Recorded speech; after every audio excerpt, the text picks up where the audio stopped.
Chérie, du coup, c'était quoi tout à l'heure ton urgence? Et c'était une jeune fille de passage dans la région, en vacances, qui est venue aux urgences de la clinique parce qu'elle avait des douleurs brutales en bas à droite du ventre. Et elle n'était pas enceinte. Tu penses à quoi? Kyste de l'ovaire. Torsion de l'ovaire. Torsion de l'ovaire, c'est mieux.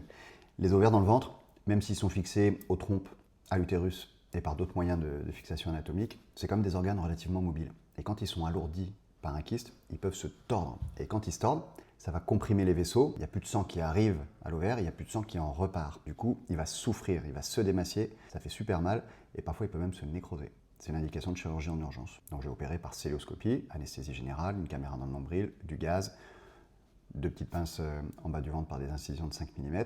J'ai vu que l'ovaire était tordu sur un énorme kyste, tordu 2 fois, il avait fait 2 tours de spire, il était tout noir, grosse souffrance ovarienne. On a vraiment quelques heures pour intervenir.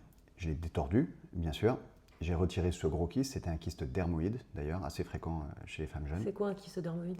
C'est des kystes bénins qui sont assez particuliers parce qu'ils sont constitués de cellules embryonnaires qui se sont différenciées vers d'autres types de cellules que des cellules ovariennes. Dedans, tu trouves des cheveux, tu trouves de la graisse, parfois tu peux trouver des dents, parfois même des yeux. Ah, C'est c'est assez bizarre, spécial. non? Ouais.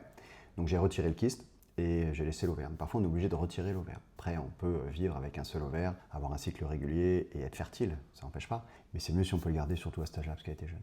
Ok. Ça s'est bien passé, ça l'a soulagée et elle va sortir et rentrer chez elle très rapidement. Mais il ne faut pas passer à côté de ce genre de diagnostic.